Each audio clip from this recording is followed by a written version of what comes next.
All right, welcome in. Happy, merry post-Christmas. It's the 26th of December, but everybody in the nation has taken off. And if you're anywhere like in Canada, Mexico, if you're in Europe, or if you're in South Africa, I don't care where you are, hopefully you've taken off today as well, because you know that nothing's getting done in this country at the very least. So you're okay with that. Geoff's in the house. It's a typical Monday here for NHA. We're going to build a winning slate for you with the help of Mike, who's producing. And with that said, we have to remind you here, this thing has been beefed up now on No House Advantage. It used to be we'd match your first deposit $50. Now we're going to do it up to $100.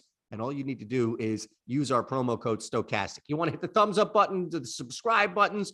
We'd love that, but that's okay. We want you to take advantage of here, what we're doing at No House Advantage. Geoff, my friend, belated Merry Christmas. Well, we said Merry Christmas to everybody on Friday, but hopefully you had a good weekend. Oh yeah, absolutely, dude. Like I was saying, I was lamenting my touchdown luck from last night, just getting pile drived in my lineups by Tyler Higbee and Cam Akers. But other than that, it was a great day. Hey, look, we got football all weekend, and look, I mean, yeah, you can smash that like button and still get the bonus and stuff like that. You should take advantage of the bonus. Big contest up on No House, but yeah, I'm excited for this game for a couple different reasons. Mainly because Nick Foles is my favorite player. Okay. And I get to see him play one more time. And you know what? If he plays well, he might be back starting for the Colts next year. So big night in the old the Geoff household here with Nick Foles back. Look, you're not going to get any resistance from myself or Mike Lawrence when you're excited to watch Nick Foles play football. In fact, you could be excited to watch Nick Foles do anything, and you're not going to get any resistance from Mike and myself right there. So, I didn't, as you see Mike putting up the coaster there against Minnesota. Save that for Orfield, all right? Save that for the Minnesotans, the linguist here. But outside of I have to ask you something, though, Geoff. Outside of Nick Foles, are you truly excited for this game, or is Nick Foles driving your excitement? I wouldn't be that excited if it wasn't. It's mainly Nick Foles. I do think that the Chargers, are getting kind of interesting just as like a late season bet here, potentially for futures.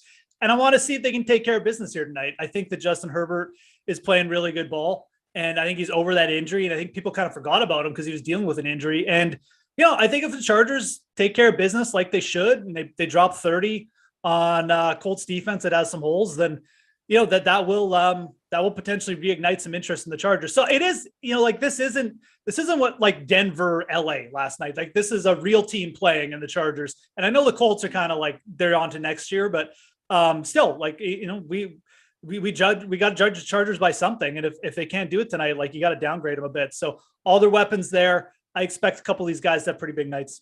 All right. And the biggest night, or at least as far as I shouldn't say biggest night, but the strongest play, and these projections are free for you on site. So go to Stokastic. You can use our NHA projections free. We have an optimal lineup as well. So if you just want to be told what to plug and play, you're going to be able to do that via the optimal lineup. So the one thing that I wanted to check with you about is Josh Palmer is right there at the top. Right? Like he is our top projection when it comes to receptions and or just play. And that's receptions over the top. So I think and this is just me doing shows with you and listening to your kind of big picture, broad view, and then looking at our projections and stuff. But it sounds like this is going to be more of an over in the passing game for you in LA and maybe less of an over in the run game for the Chargers.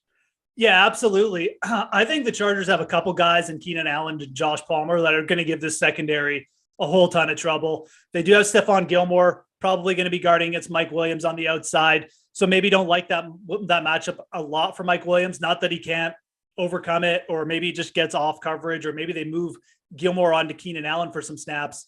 But I mean, Allen's going to be working out of the slot pretty much all day. Palmer similarly takes, he's been taking around 30 to 40% of his snaps from the slot, even with Keenan Allen back. So, these guys are going to be working against subpar coverage specialists, not even specialists, just defensive backs. Kenny Moore, one of the worst in the league, passer rating against, allows a high completion rate. I think Palmer's probably going to smash this 2.5 reception prop. Normally when you see something like this, and Palmer's gone well over this in like 5 straight games, so no one's going to be taking the under here. I might give you some kind of contrarian angle. I'm not going to give you that tonight because I think it's going to be pretty hard for Palmer to get there. You may even need an injury or something, or just, like a couple pick sixes from Foles, and then, the Chargers don't pass the whole game. Even in that scenario could be tough. So Palmer over 2.5 receptions. Yeah, it makes a lot of sense. I think that it's just one you kind of eat the chalk with. I guess maybe not even a little bit, because you may not be. But are you surprised by any means as far as the discrepancy in the run game, right? Because I'm with you, Josh Palmer. I think that's and we have it up there, and you illustrated the reason why for it. But the receptions is really what you want to target there more. So I don't even think his receiving yards even. Oh yeah, it is. Okay, it's 38.5. I'm sorry. But that's way sharper from what we have. So the receptions makes a lot of sense, especially as you laid out game flow, where it's really going to be difficult for this team to just be running, not throwing. I was a little, not shocked, not floored, not even like, oh man, but just a little, maybe one eyebrow raise at just the discrepancy in the run game between Eckler and Zach Moss, knowing, of course, that Indy's big dog is out, right? Yeah. I just didn't know. And you can expound on this with both guys, Geoff, but I didn't know if Moss is going to have the volume to get to his number, whereas Eckler may not need that level of volume, but clearly Alex doesn't think that there's going to be that big play on the ground from Eckler, or at least more than one. Yeah, it is interesting, right? Like if you're playing the Zach Moss over, like you are playing for, you need the Colts to be competitive. Like they can't. You're right about the volume. Like that's what worries me a little bit there. And it's not as strong a play as some of the other plays we have. Like a Zach Moss over is kind of what we call like a middling kind of lean for us. So just in terms of all, like we don't have that many props to choose from, obviously, but the over is definitely what we have projected. And but if things start off bad, if Herbert comes in, drills a couple touchdowns, the Colts throw an INT, like Moss could just get game flowed out of this because they still have Deion Jackson. And they'll just start dumping off passes and really not running the ball. So I think that I think there's a couple reasons why Moss's projection is where it is. Chargers have a really bad run defense. It's still bottom 3 yards per carry allowed. That's been an issue all year. And, Moss is, I think that with Foles back too, you can project the Colts to really be trying to establish some kind of run early on. So I think that, you've got like the 15% outliers, or, maybe the Colts just get ahead, or they just don't run that many plays, or maybe the Chargers just get so far ahead that like Moss gets game flowed up. But I think like 70% of the game situations we're going to see here probably involve Zach Moss getting like more than 12 carries. And I think in those scenarios, he's a really strong overplay. So I understand the projection, okay, but it's not without risk for sure. Like I definitely think you're right in highlighting some risk. Eckler is interesting. I really do expect that the Chargers won't have a ton of success on the ground here, but he's that guy on the ground who can just rip off 18, 25 yards, and all of a sudden he gets 10 carries and he's averaged like 5.5 yards per carry. And it's like, oh, we're over anyways. So Eckler is interesting. We haven't projected as a pretty strong under. Josh Kelly is mixed in, but I really think it's a good spot for the Chargers pass game. So I'm probably more bullish on the Eckler under, to be honest. Yep. Even though, again, like I think it's easy to think of scenarios where both these guys don't go in line with our projections. So, Yeah, and I think just looking at Eckler, now granted, we only have the rushing on here. We don't have the ability to play his receiving, but maybe if you're just looking at it from a betting standpoint, trying to take the whole big picture for Eckler, yeah, I mean, he's going up against a much more difficult front when you're just getting the ball and handing the ball off, as opposed to creating some space with a quick throw from basically from Herbert right out of the backfield to set some stuff up for or just downfield.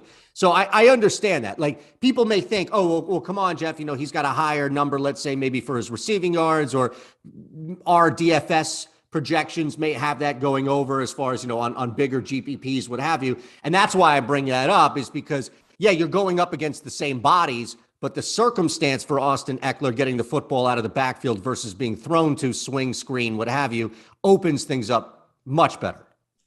Yeah, absolutely. And, thinking about this from a strategy standpoint as well, like, if I think that the main thing that I'm interested with these running backs and playing on No House is for the pick'em contest for these props. I don't think you would call it as like Eckler's projected as a strong play, but I wouldn't look at it as the Palmer. Like, the Palmer over, to me, you can play in pretty much any kind of game stack. Whereas Eckler, if you're taking the under, I think that naturally gravitates you towards taking a couple overs on the receivers. Yep. And conversely, if you're going to play the contrarian angle and go over Eckler, you can start to look for more unders on the Chargers receivers. So that's the kind of thing that I would look to do with these running back props. Not necessarily like smash plays and you got to get them in all the lineup, but kind of the same thing with Moss. You're going to take the over on Moss, maybe you look to Pittman under. You're going to take the under on Moss, then maybe you look to the Pittman over, or a Parris Campbell over or something like that. So, I think that's, the running backs are kind of nice in that way. I think they flow in with the kind of stacking, how you're going to build out, but not necessarily as strong plays as like, I really don't think we have that many strong plays in this game as Palmer. Like, Palmer, the Palmer over is kind of the only one. Yep. The rest of them, I think you can kind of make good arguments for on both sides. Well, that's interesting that you bring that up, because I wanted to go to Parris Campbell's receptions, and it's not as wide of a gap as we see right with Eckler or even a guy below him in Keenan Allen to that extent. But 3.5, it just seems like it would take a targeted effort, like a concerted game plan effort, to get Parris Campbell 4 to 5 grabs tonight. So I mean, you're not wrong. I mean, he hasn't had more than 5 targets since week 11. So like, he's going to have to be efficient. I will say this, like, Nick Foles is, throughout his career, he's been very good at targeting the slot. His slot receivers typically are pretty efficient, and he's also good at targeting running backs. So I won't see, but we don't have a Deion Jackson reception or a Zach Moss reception prop. Campbell is the one guy I will not be shocked if he pops up with like 7 or 8 targets tonight. Really? Yeah, I really won't. I really wouldn't be.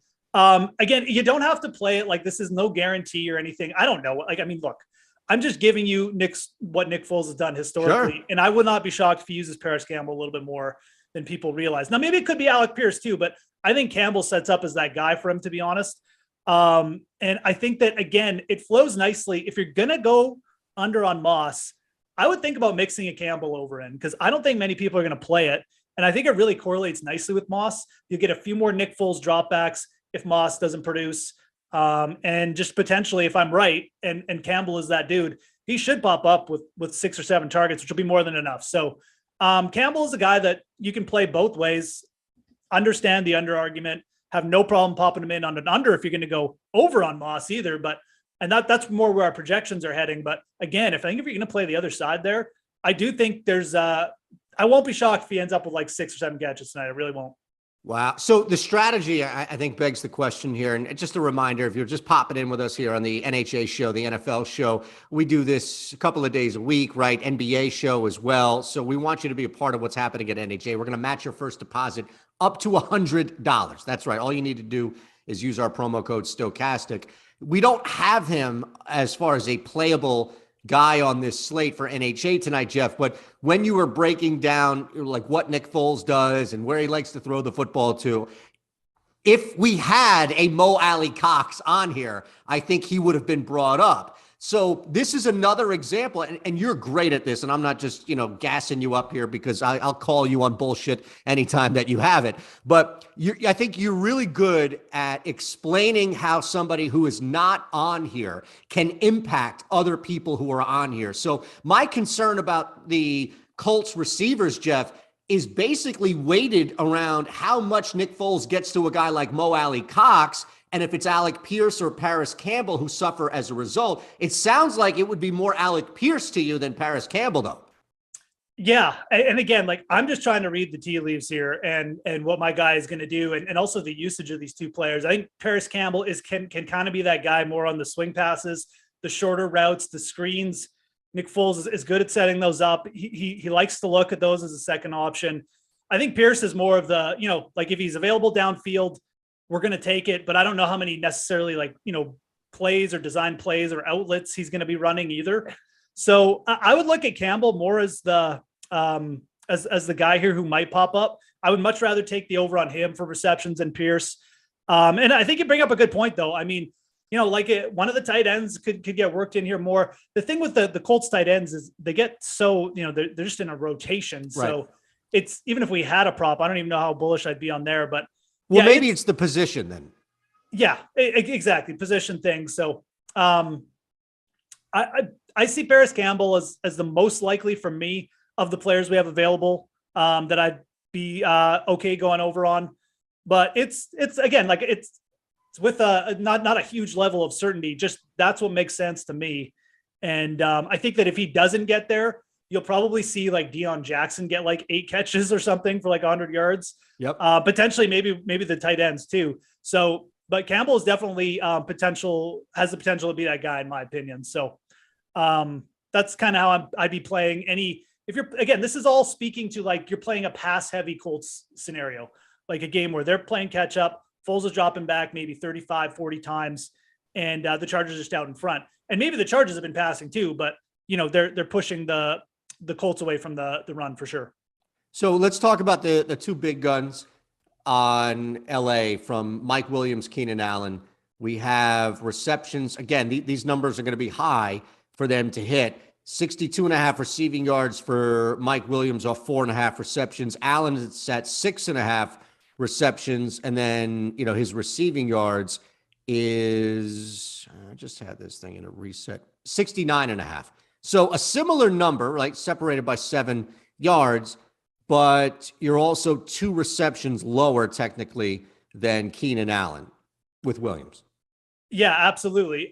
So it's like the Chargers receivers are really interesting tonight. Like I said, the matchup to me like really screams Keenan Allen game here. And like what Keenan Allen's done over the last couple games, it's like, I mean, maybe he's not going for huge yards. Obviously he's more the slot guy, doesn't have a huge like ADOT or anything, but I mean, 23 targets, 20 catches over the last couple games. He's just popped right in front of like Palmer and Mike Williams. So I think people are going to look at that 6.5 reception prop and they're going, oh yeah, like I'll take the Josh Palmer over, but like, I'm not touching this Keenan Allen over. Allen has been really in sync with Justin Herbert of late. He's got a really good matchup. So I wouldn't be I'd be fine like mixing both guys in potentially. And again, like if you are going to take the hard contrarian angle and either fade or just leave Palmer out, I mean, I think you've got to take the over on Keenan Allen as a converse play, because if Allen's just grabbing all these catches and Palmer ends up with like 2 catches, you want to double dip. Like you don't just want to get the fade. You want to get the other guy who's going to benefit. And it should be Allen, who again is the main slot dude. So I'm pretty bullish on Keenan Allen. You don't have to play the over. You certainly don't have to do that. But if you're going to either leave Palmer out or fade him or something like that, or even just play him and you want just more of a pass heavy angle, I think Allen has every ability to go off tonight. Mike Williams is more the guy that I'd be worried about. Like I said, he should get Gilmore on the outside. We haven't projected for unders. Definitely unders on both. They're not huge unders. Like you could certainly, what do you call like kind of neutral projections, but slightly weighted towards the under. So that's probably the player I'd be more in line with fading here. I really think it's going to be a night where Herbert just kind of chews them up in the inside, and probably you see Palmer and potentially even Keenan Allen go over their props. These quarterbacks, as far as just where they are, I know we touched them right at the start here, Geoff, but in the final 5 or so minutes as we wind down, and a reminder, deeper dives coming your way, 5 o'clock Eastern. So we want you right back here with Lofty and Adam. But I'm looking at, it's basically a very tight window you have to go with Nick Foles under 1.5 passing touchdowns. And to be fair, it's not that high of a smash for Justin Herbert going over his 1.5 touchdowns. And look, I'm not going to put anything disparaging out there in Nick Foles right now. He's earned that benefit of the doubt. But here's what I would say. If you were going to come with a contrarian angle to go under 1.5 touchdowns for Justin Herbert, I'm buying it in the sense of it's going to be a popular play to go over because it's Justin Herbert and everybody expects them to throw. You can throw on Indy compared to running, but you start to look at some little metrics for this Colts defense. You're getting them on X plays, like you're getting them on huge plays because they collapse, right? But they're not terrible as far as red zone scoring defense. And they're only giving up like 1.3 or so passing touchdowns per game, like around that per game, meaning, they're going to have games where they get clobbered like we saw against Minnesota, giving up a lead, but their defense is also playing in tighter, lower scoring games. All of that said, Geoff, which is it's not just pulling something out of our ass and say, well, everybody's going to go over 1.5 touchdowns for Herbert. I think you can start to get there. That doesn't mean you want to play it. I'm just saying I can understand a contrarian element to going under it. Look, if this game's really close or the Colts are ahead late, it's probably going to be like 17-14, a boring game. I think Indianapolis tries to slow this down. Like after what happened last week, Nick Foles is coming in cold. They don't want him out there slanging it 45 times. I guarantee. So if you're playing for that, you can play for, you can toss in a bunch of unders. Maybe you play the Palmer over in your highest point, and then you play Herbert under, maybe Allen or like Mike Williams under yards, things like that. Maybe you go Zach Moss, take the over on the rush yards. And then Nick Foles under the pass yards too, because he's not going to be passing much in that scenario. They're just going to be playing rushing dink and dunk. So I think that you could play like both quarterbacks under, especially Herbert under the passing touchdowns, Foles under yards, and then Moss over yards. I think those three particularly correlate extremely well. And you're playing for a boring game, but that is one scenario here. Look, it's the Chargers. It's not like the Chargers have never come into a spot where everyone's expecting them to perform and they let us down. So it's definitely a scenario, and we'll probably put it at higher than 10% for sure. So I kind of like that play because I fully agree. Everyone is playing the passing touchdown over for Herbert.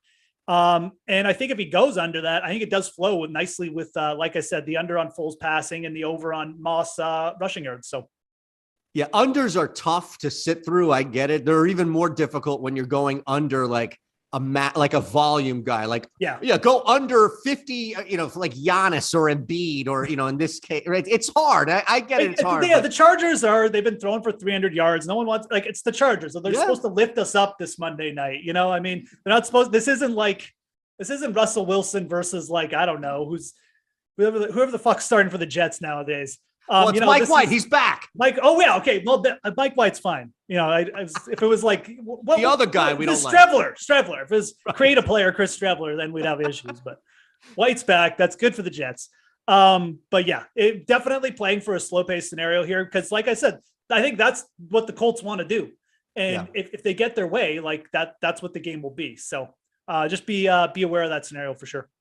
Real quick, we didn't talk really at all, and I don't know if there's an angle here for a guy like Gerald Everett, and then also just the numbers for Michael Pittman. And look, we purposely left him towards the end of the show because he's right there at the bottom of our projections, meaning his lines, according to our projections on Stokastic, his NHA lines are pretty sharp. So there isn't that much wiggle room for those. Doesn't mean that Geoff doesn't have a lean or an angle or maybe a like on it, but Gerald Everett, maybe a little more wiggle room. And then Michael Pittman, who looks like more of a stay away unless you had a certain angle for him. I think that's a good point. You don't like the Pittman props to me, you don't have to play them. I think if you're playing Pittman, you're probably thinking, okay, Herbert's gone crazy. He's going to go over the passing touchdowns. He's going to go over his yardage. He's going to put up 30 points. I think if you play the Pittman over on yards or receptions, I think you pairing them with Justin Herbert actually makes a lot of sense. So Herbert to have a big day over the touchdowns, over the yards. I think coming back with Pittman makes a lot of sense because, I mean, again, if Herbert's sitting here torching this defense, Foles will sit back there and chuck it late in games. Like that's the one thing. Another thing about Nick Foles, he's not embarrassed to throw an interception. If his guy's down there, he's going to try and get it to him. He understands, a veteran player. He survived Jeff Fisher, so he's not going to get embarrassed by a late game touchdown here. So I think Pittman is like again one of those players you can sneak in depending on the kind of lineup you're running. If you're also running a lineup where, like I said, you're going to play for that Herbert under, maybe the Moss over, and the Colts controlling this game to a boring effect, I think Pittman unders make a ton of sense too. So another one of those players slide in maybe as a lower point play, but I don't have a huge lean either way for Michael Pittman. Maybe Foles comes out and targets him 13 times in this game. That wouldn't shock me either, but I can't tell you for sure that's going to happen because we haven't seen Nick Foles play this year and never played with the Colts. So, well, here's the thing. Nick Foles has to be better than everybody but Baker Mayfield on the Rams, Russell Wilson. I mean, whoever the fuck Penn State's finest, Trace McSorley. Right? Fumbling the game away late. Trace McSorley. Oh my God. What a deal. They covered. That's all I care about. That's true. Yeah. But still, I mean, you had a chance to like knock Tom Brady out of the playoffs. Come on, Trace. Right. Jesus Christ. Unbelievable. So I was like, this is it. Foles Tom Brady's going to retire. His last loss is going to be Trace McSorley. I was like, what a white. I was hoping for that, right? Like Nathaniel Hackett got whacked. I was hoping Tom Brady would just come to the podium and be like, what more do I need here? Right? Like, why? It's like we have a former NBA coach coaching Temple basketball, Aaron McKee. The guy's worth multi-millions. Why stay there and get shit on? Same thing with Brady, right? All right. We appreciate you all rolling with us. Thank you for hanging with us on the NHA Hour. We'll make sure that we get you the full hour, all right? Hit that thumbs up if you haven't, subscribed if you haven't. Most importantly, because nothing's really more, but also, how about that, right? Also, make sure you take advantage of what's going on at No House Advantage because we're matching your first deposit up to $100. Stokastic. Use that. All right, Geoff. You and Pete on Thursday. We're back on Friday. All right. See you guys then. Have a good one.